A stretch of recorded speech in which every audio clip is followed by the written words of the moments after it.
Hello everyone, this is Gorax. It finally happened. It took me over a month to rank 1 on Temporal Vortex. It all happened after I got my new toys, so I created a brand new team. Now while I was rank 1 yesterday, it will be really hard to keep the rank 1. As you can see, the competition within the CLS players is really close. 3 of us are basically doing similar damage. CLS Polop is using same team as Adu with Rook exclusive, but he's got double inspiration on his Whisk. CLS CJ is using same team as Adu, so his damage will be very similar, and he's also got an exclusive artifact, so it will be just few millions of damage difference. And this is my new team. I put Velocia instead of Fenja, and I even forgot to level up my Aurelium Vest, and I got to 434 million. That was like 75 million damage increase by just putting Velocia. So let me quickly go over the team and the timings, because they are really important as well. There's 2 ways you can time your team, and it all depends on how the outcome of the fight is looking at once you get to the top. So as you can see, my first try with Velocia was at 390 million. The next one was with 430 million, and I'll go over the difference. But first, let's go over the equipment, as both of those teams use the exact same equipment. So first is our main tank full buff with Solar King's Horn and Puppeteer set. We don't need an Ancestral Protection set here. This set is way worse than the MVP of this season, Puppeteer. And I'm also using Moonlight Mantle with defense. I was lucky enough to get few of defense percentage Moonlight Mantles, but not a single Enlightenment one. And then we go to Velocia, who is actually struggling because of that. Her Enlightenment is only at almost 200, which is really low. And that's because I don't really have a good defensive, good Enlightenment Moonlight Mantle. I could change them between the full buff and Velocia. However, this one has accuracy and that one doesn't, and I need accuracy on full buff as well to make sure he hits with his attack penalty. So Puppeteer set here again, they stack and they are amazing.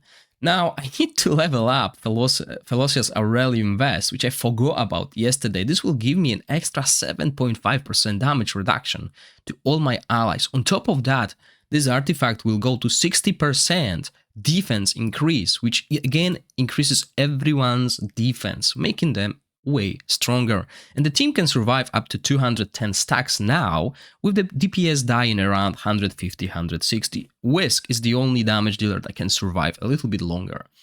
Dargo, the main corrosion enabler, and she's using Swamp Toadstool in the aerial set with the precise Carnage gloves, which are not ideal. This equipment still has a lot to be improved. Look at the crit rate, barely 50%, so that's really low. As you can see, no good runes, but I've spent so much energy farming the Moonlight Mantle and I couldn't get it, so now I'm low on my bread. Whisk is the Witch's Remain applier with Emperor set, because I don't have third good aerial set, and Carnage Glove with flat attack but triple crit rate, which works better than my attack percentage gloves that I own. Again, not the best runes, and low crit rate and crit damage, so another improvement that can be done. And obviously MVP of Season 3 for Vortex, Rook, exclusive artifact, crit rate gloves with attack percentage and bad rolls, but still good, okay? Still good. We can get to 100% crit rate using this with 275 crit damage. So that's what's driving his damage. I tried Emperor set on him as well, and the damage was way lower. So the aerial is definitely the better here, because with the aerial set, he crits for 57,000 per tick. With the Emperor set, it's only 46,000, so it's a huge difference, and that's where his damage is coming from, the ticks, from this extra 55% attack poison damage here. So yeah, runes, not too bad, could be better, especially this one. If we had crit rate here, we could drop crit rate growths and look for crit damage ones. That will improve the damage tremendously. So that's the team, and the first skill timings that I use get me to 380 million, which was more than I did with Fenja. And as you can see, I need to use Whisk Ultimate after the Fleur buff. So this is what you saw in my previous video. Basically, I'm following Fenja's 14.5 with 20-second cast, then Fleur buff with 21.5. So basically, this is how most supports will play. Okay, you'll play those two because you want to mitigate damage at this point and you want to mitigate damage at this point.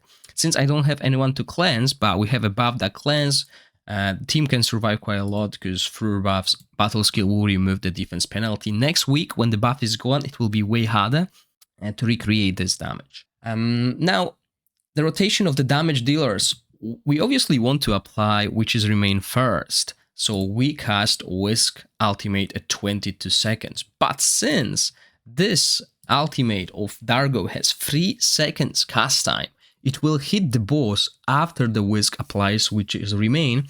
So we cast it 2 seconds before, and it actually hits the boss at 23 seconds. And then we follow with Rook at 23.5 to give this extra half a second that is game changing to do extra damage.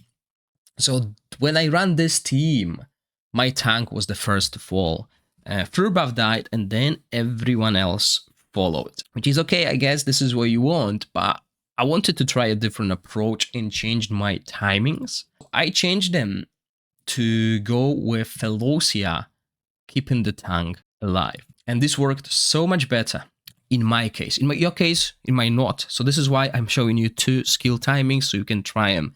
And since I moved Fleur buff to cast his ultimate earlier and apply attack penalty, I had to move all my damage dealers earlier as well. So the same philosophy here. We cast Dargo ultimate, 2 seconds later we cast Whisk ultimate, and 3.5 seconds later, compared to Dargo's ultimate, we cast the Whisk ultimate. And if we had extra haste on everyone and get it below 20 seconds, that would be even better, so we could utilize this 9.7 second, but we don't need to focus on haste. This is not what the team will get the most from. And as I said, no Aurelium Vest leveled, a single Aurelium Vest level 0, and it still did more damage than my previous Fenja team, who I believe I have deleted from here, but my previous top score was 375 million. Now all this damage seems huge, but that's because we have a good buff. So we have 30% poison damage increase buff, which means it's not only Rook doing 30% damage, but it's Whisk and it's Dargo. And when Whisk and Dargo do extra damage, that means Rook will do even more extra damage, because his damage is based on our allies' damage, as 50% of their skill damage is converted into corrosion. So yeah, this is my team. Tell me how you're doing. Tell me how the best Rook players on your server are doing, because obviously Rook is meta. But next week when we have attack speed increase, this might change. We'll probably see Dauntless teams going over again.